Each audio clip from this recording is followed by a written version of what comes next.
I stood beside my grandmother's grave long after everyone else had left.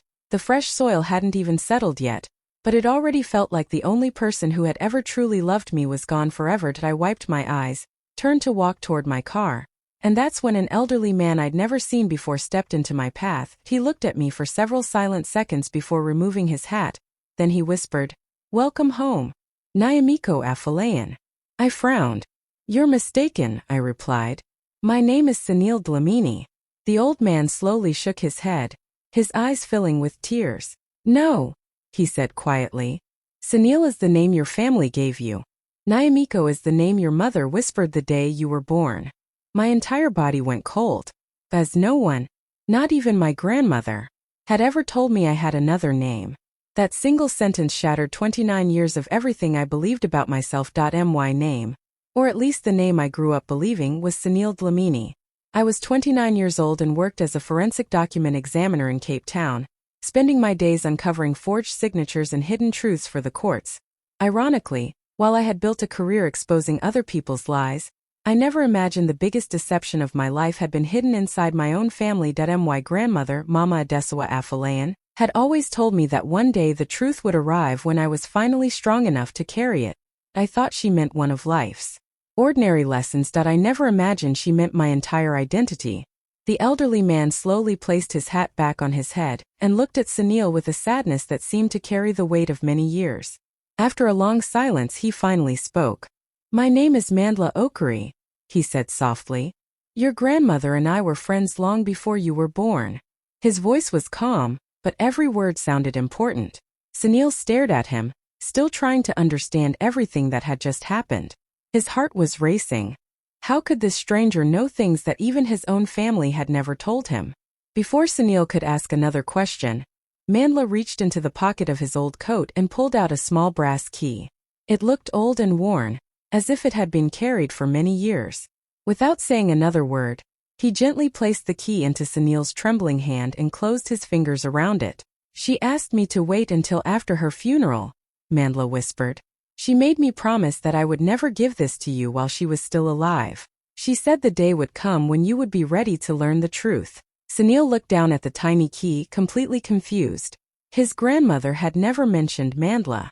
She had never spoken about any hidden key or secret waiting after her death. Questions filled his mind faster than he could ask them. What did this key open? Why had she hidden it? And what truth was so dangerous that it had to wait until she was gone? When Sunil looked up again, hoping for answers, Mandla simply gave him a gentle smile filled with both pain and hope. "Everything you need has been waiting for you," he said quietly. "Your grandmother protected it with her life. Now it belongs to you." Before Sunil could stop him, the old man turned and slowly disappeared into the crowd of people leaving the cemetery. Within seconds he was gone, as if he had never been there at all. Standing alone beside the fresh grave, Sunil tightened his grip around the small brass key. It suddenly felt much heavier than its size. Deep inside he realized this was not just an old key. It was the beginning of a journey his grandmother had planned years before her final breath. A journey that would uncover secrets capable of changing everything he believed about himself forever. The moment Sunil arrived at his grandmother's old farmhouse, the small brass key felt heavier in his pocket than ever before. The house was silent now. The laughter, the smell of her cooking, and the warmth she had always filled it with were gone. Every room brought back memories of his childhood, but this time he wasn't there to remember the past. He was there to uncover a truth that had been hidden for nearly 30 years. He carefully walked through the house, looking for anything unusual. At first, nothing seemed different. Every piece of furniture was exactly where his grandmother had always kept it. Then he remembered something Mandla had said. "Everything you need has been waiting for you." Those words echoed in his mind as he entered the small study where his grandmother spent hours reading. His eyes stopped on an old wooden bookshelf that looked strangely out of place. As he gently pushed against one side of the shelf, it moved with a soft creak. Behind it was a narrow wooden door he had never seen before. His heart began pounding so loudly he could hear it in his ears. With shaking hands he slid the brass key into the old lock. Fit perfectly. The lock clicked open, and the hidden door slowly swung inward. A cold, dusty smell filled the air as Sunil stepped into a tiny storage room hidden beneath the house. It was small but carefully organized, as if someone had protected its contents for many years. Several old trunks were lined against the wall, each covered with layers of dust. One by one he unlocked them. Inside were stacks of birth records, faded family photographs, handwritten letters tied with old ribbon, hospital files, newspaper clippings, and official documents that looked decades old. Every paper seemed connected to one story, but none of it made sense yet. Then his hands froze when he lifted a small, worn baby blanket from the bottom of one trunk. Beautiful blue thread had been stitched into the corner. It read, Nyamiko Afolayan. His breathing became uneven. He searched through every document again, hoping to find his own name somewhere. Birth certificates, medical records, school papers, and family letters all carried the same name, Nyamiko Afolayan. Not a single page mentioned Sunil Dlamini. In that quiet hidden room, surrounded by secrets his grandmother had guarded her entire life, Sunil realized something terrifying. The name he had answered to for 29 years did not exist anywhere inside the truth she had left behind. The next morning, Sunil carefully packed the birth records, photographs, letters, and the old baby blanket into a box before driving straight to his parents' house. His hands tightened around the steering wheel the entire journey. He kept hoping there was a simple explanation, something that would make everything he had discovered disappear. Maybe there had been a mistake. Maybe the documents belonged to someone else. Deep inside, he wanted his parents to smile, tell him it was all a misunderstanding, and put an end to the nightmare that had begun at his grandmother's funeral. When he arrived, his mother, Phumlani Dlamini, welcomed him with a warm smile, but it disappeared the moment she saw the box in his hands. His father, Lindokul Dlamini, walked into the living room and immediately noticed the serious look on Sunil's face. The room suddenly became silent without saying a word. Sunil placed the documents on the table. He slowly laid out the birth certificate, hospital records, faded photographs, and finally the tiny baby blanket with the name Nyamiko Afolayan, stitched into the corner. Then he looked directly at his parents. Please, he said quietly, tell me the truth. His mother stared at the blanket for only a second before her eyes filled with tears. She covered her mouth with both hands and turned away, unable to face him. His father didn't even touch the papers. Instead, his face became tense and his voice grew sharp. Where did you find these? He demanded. Sunil ignored the question. Who is Nyamiko Afolayan? He asked. Why isn't my name anywhere in these records? Why did Grandma hide all of this? His father crossed his arms and looked toward the window instead of answering. Some things are better left in the past, he said coldly. You should stop digging before you destroy this family. Those words cut deeper than Sunil expected. He wasn't asking for money or forgiveness. He was only asking for the truth about his own life. His mother suddenly broke down, crying so hard she could barely breathe. She reached toward him as if she wanted to explain everything, but no words came out.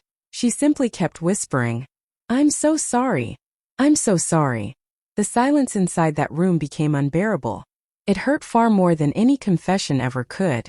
In that heartbreaking moment, Sunil finally understood something he had never imagined. His parents were not shocked by what he had found.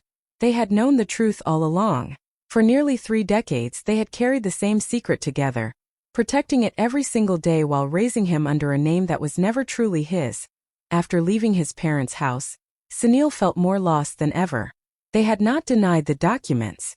They had not called them fake. Instead, their silence had confirmed what he feared most. The truth was real, and everyone he trusted had been carrying it for years. Sitting alone in his car, he looked through the letters again, hoping to find anything that could lead him to answers. That was when he noticed an old address written by hand on the back of one faded envelope. There was no explanation, only a name and a place. Somehow he knew this was where he needed to go next. The journey took several hours. As he drove, countless questions filled his mind. Who had written the letters? Why had his grandmother kept this address hidden? And would the person living there finally tell him who he really was? His heart beat faster with every mile, but something deep inside pushed him forward. When he finally arrived, he found a small, quiet house surrounded by colorful flowers and old trees. An elderly woman was sitting on the front porch, slowly watering her plants. Her face showed the gentle kindness that only comes with age and experience. As soon as she looked up and saw Sunil standing at the gate, The watering can slipped from her hands. She slowly stood to her feet, staring at him with wide eyes. Tears immediately filled them. For a long moment she couldn't speak. Then in a trembling voice she whispered, "Nyamiko." Sunil froze. Once again, someone had called him by the name he had never known. You know that name?" he asked softly. The elderly woman nodded, tears rolling down her cheeks. "I know it because I was there the day you came into this world." She introduced herself as Mama Ifeoma Chisholm, a retired midwife who had helped deliver hundreds of babies during her career. But she said she had never forgotten his birth because it was unlike any other. She gently invited him inside, where old photographs and faded memories covered the walls. Holding his hands tightly, Mama Ifeoma looked into his eyes and smiled through her tears. "You have your mother's eyes," she whispered. "I would recognize them anywhere." She closed her eyes for a moment as if returning to that distant night nearly 30 years ago. Then she quietly began to speak about a frightened young woman who had held her newborn baby close, crying as she begged everyone in the room for one final promise. "No matter what happens," she had pleaded, "please protect my son. Don't let them find him. Let him live, even if he never knows who I am." Hearing those words, Sunil felt his heart break. For the first time, his mother's love reached him through the memories of someone who had witnessed the moment his life truly began. Mama Ifeoma sat quietly for a few moments, taking a deep breath before continuing. The memories she carried were painful, and it was clear she had never forgotten them. She looked into Sunil's eyes with great sadness and gently said, "What happened that night changed many lives forever, especially yours." She explained that nearly 30 years earlier, Sunil's biological parents had become caught in a dangerous conflict involving a powerful local businessman. The man had built his influence through fear, and anyone who stood against him often disappeared without warning. Sunil's father had witnessed something he was never supposed to see, and instead of staying silent, he chose to speak the truth. That single decision placed his young family in terrible danger. For several weeks they lived in fear, moving from place to place, hoping they could escape before it was too late. Sunil's mother had just given birth, yet instead of enjoying the happiness of holding her newborn son, she spent every day wondering if someone was coming for them. They knew they were being watched, but they refused to give up hope. Then came the night that changed everything. Mama Ifeoma lowered her head as tears filled her eyes. She quietly explained that violence reached them before anyone could protect them. Sunil's biological parents lost their lives during the conflict, leaving behind a tiny baby who had no way to defend himself. The people responsible believed the family line had to disappear completely, and that included the child. "But your grandmother refused to let that happen," Mama Ifeoma said firmly. She described how Mama Adesawa arrived without hesitation, even while grieving the loss of her own daughter. She knew the baby would never be safe if anyone discovered his true identity. With incredible courage, she made a heartbreaking decision. She gathered every document connected to his birth, changed his identity, and arranged for legal papers that would protect him. Then she left everything behind and moved to another province, where no one knew their faces or their names. From that day forward, the little boy called Nyamiko Afolayan disappeared from the world. In his place, a new child was introduced as Sunil Dlamini, raised not as a son whose parents had been murdered, but as the beloved grandson of a woman willing to sacrifice everything for his future. Mama Ifeoma gently placed her hand on Sunil's shoulder. "Every lie they told you was never meant to steal your life," she whispered. "It was meant to save it." At that moment, Sunil finally understood the painful truth. The secret that had haunted his family for nearly 3 decades had never been born from shame.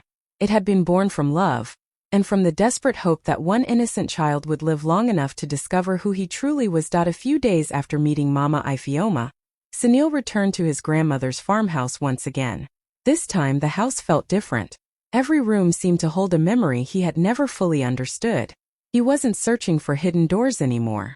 Instead, he wanted to feel close to the woman who had sacrificed so much for him.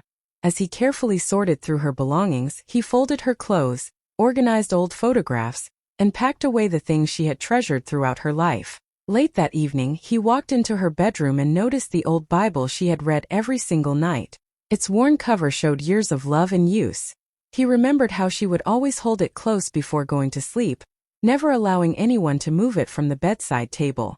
Curious, he gently picked it up. As he opened the Bible, something slipped from between its pages and landed softly on the floor. It was a sealed envelope. On the front, written in his grandmother's familiar handwriting, were the words, "For my beloved grandson, when the truth finally finds you." Sunil's hands began to shake. His eyes filled with tears as he carefully opened the envelope and unfolded the letter inside. "My precious child," it began. "If you are reading this, it means I am no longer beside you, and the secret I carried for nearly 30 years has finally reached your heart." Every sentence felt as though his grandmother was sitting beside him, speaking directly to him one last time. She explained how every decision she made had broken her heart. Changing his name had been the hardest choice of her life, but she believed it was the only way to keep him alive. She wrote about the sleepless nights, the fear she carried whenever strangers came near the house, and the guilt she felt every time he asked innocent questions about his past.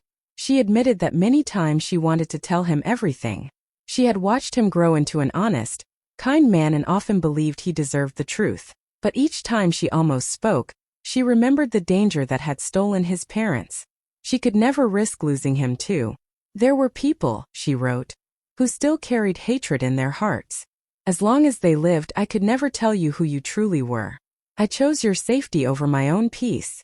By the time Sunil reached the final page, tears were falling freely onto the paper. "I know you may feel betrayed," she wrote. "Please do not hate your family. They did not lie because they wanted to hurt you. They stayed silent because they loved you more than themselves. Every painful secret they carried was a shield placed around your life." Holding the letter tightly against his chest, Sunil finally understood the enormous burden his grandmother had carried alone. She had given up the chance to be completely honest with the person she loved most, also that he could grow up safe, free, and alive. For the first time since her funeral, he didn't feel anger. He only felt the overwhelming love of a grandmother who had protected him until her very last breath. The morning after reading his grandmother's letter, Sunil felt a mixture of sadness and determination. The letter had answered many questions, but one part of him still wanted proof that everything he had learned was real. His heart believed his grandmother, but his mind needed something official. As a forensic document examiner, he had spent years trusting evidence over emotions. He needed to see records that no one could deny. He returned to the hidden storage room beneath the farmhouse and carefully searched through the remaining trunks one more time. Most of the papers had already been examined, but at the very bottom of the last trunk, he noticed a thick brown envelope wrapped with faded court tape. It looked untouched for decades. Dust covered every corner, and the official court seal was still unbroken. Across the front were several words stamped in bold letters: "Sealed Court Archive. Do not open without legal authorization." His heart pounded as he stared at it. This was the one file his grandmother had never opened after bringing it home. She had protected it exactly as it had been given to her. With trembling hands, Sunil carefully broke the old seal. Inside were neatly organized witness statements, legal adoption papers, birth registration forms, hospital records, police reports, and several signed court orders. Every document carried official government stamps and signatures. There was nothing emotional about these papers. They contained only facts. As he slowly turned each page, the truth became impossible to deny. The original birth certificate clearly identified him as Nyamiko Afolayan. The hospital records matched the information Mama Ifeoma had shared. Witness statements described the terrible night his biological parents lost their lives, and explained why the surviving child faced serious danger. There were sworn testimonies from people who had witnessed the threats made against the family. Every statement supported the same heartbreaking story. Further into the file, Sunil found legal documents authorizing a complete identity change under strict court protection. The records explained that his name had been changed and his guardianship transferred in complete secrecy. The judge had ordered the case to remain sealed for decades, so no one could discover the child's new identity, while the danger still existed. Sunil sat silently, unable to move. He wasn't reading rumors anymore. He was holding official evidence approved by the courts themselves. For years he had questioned signatures, examined forged documents, and uncovered hidden truths in his professional life. Now the greatest investigation of his career had become deeply personal. Every page confirmed the same reality. He had never been born as Sunil Dlamini. He had entered the world as Nyamiko Afolayan. The doubts that had haunted him since his grandmother's funeral disappeared completely. Suspicion gave way to certainty, confusion turned into truth, and for the first time in his life, Sunil knew exactly who he had been before the world was forced to hide his identity. A week after discovering the sealed court file, Sunil made a decision he could no longer avoid. The truth had lived in silence for nearly 30 years, but it was time for every voice to be heard. He called every surviving relative and asked them to come to his grandmother's farmhouse. No one knew exactly why he had invited them, but the seriousness in his voice was enough to convince them to come. By evening, the familiar living room was filled with people who had shared birthdays, holidays, and family dinners for years. Yet the atmosphere felt completely different. No one smiled. No one spoke much. They all seemed to sense that something life-changing was about to happen. Sunil stood beside the old table where he carefully placed the court file, the birth certificate, the letters, the photographs, and the baby blanket embroidered with the name Nyamiko Afolayan. For several moments he said nothing. Then he quietly looked around the room. "I don't want more silence," he said. "I've spent 29 years living a life built on secrets. Today I only want the truth." The room became completely still. His father lowered his head. His mother quietly wiped tears from her face before they could fall. One by one, every family member looked at the documents lying on the table. Finally, an elderly aunt broke the silence. "We promised your grandmother we would never tell you," she whispered. "Not because we wanted to lie, but because we were terrified." Soon another relative spoke. He admitted that everyone in the family had known the danger surrounding Sunil when he was a baby. They believed that if even one person accidentally revealed his real identity, it could put his life at risk. Another uncle confessed that he had struggled with the secret for years. He wanted to tell Sunil many times but feared breaking the promise he had made to Mama Adesawa. "She carried the greatest burden," he said through tears. "She asked us to help protect you, and none of us had the strength to refuse her." As each person shared their memories, years of silence slowly disappeared. Some remembered the hurried move to another province. Others remembered burning old photographs, changing official records, and avoiding questions whenever Sunil became curious about his childhood. His mother finally stood and walked toward him with trembling hands. "There wasn't a single birthday," she cried, "when I didn't wonder if you would someday hate us for what we had done." She held his hands tightly as tears streamed down her face. "But every night I thanked God you were alive." The room filled with quiet sobs as family members embraced one another. Hidden pain that had been locked away for decades finally found its way into the open. No one was pretending anymore. No one was hiding behind excuses. For the first time since his grandmother's funeral, Sunil looked around the room and realized something important. The secret had divided the family for years, but the truth was finally giving them a chance to heal together. From that moment on, the silence that had once protected them no longer had a place inside their home. In the weeks that followed, Sunil spent many quiet hours thinking about everything he had learned. He looked at his birth certificate, then at the identity card he had carried his entire adult life. One showed the name Nyamiko Afolayan. The other showed Sunil Dlamini. For a long time, he wondered which one truly belonged to him. At first, he felt as though he had to choose between the two lives. One name connected him to the parents he had never known. The other belonged to the family that had loved, protected, and raised him. The more he thought about it, the more he realized that choosing one would feel like losing the other. One evening, he sat outside his grandmother's farmhouse as the sun slowly disappeared beyond the fields. He held her final letter in his hands and read one sentence over and over again. She had written, "Never forget that the life you lived was given to you because you were deeply loved." Those words changed everything. For the first time, Sunil understood that his life was not divided into two separate stories. It was one story built by two families connected through love and sacrifice. Nyamiko was the child his parents brought into the world. Sunil was the man his grandmother helped him become. Neither identity erased the other. Together, they told the complete story of his life. That a few months later, he walked into the government office carrying every legal document from the sealed court archive. After completing the required process, he officially restored his birth name while choosing to keep the name Sunil as part of his legal identity. When he signed the final papers, tears filled his eyes. For the first time, every part of who he was existed together without fear or secrecy. But he knew his journey could not end there. As he thought about everything his grandmother had sacrificed, he realized there were many children around the world who faced similar struggles. Some had been separated from their families by conflict. Others had been adopted or displaced, and grew up with unanswered questions about who they really were.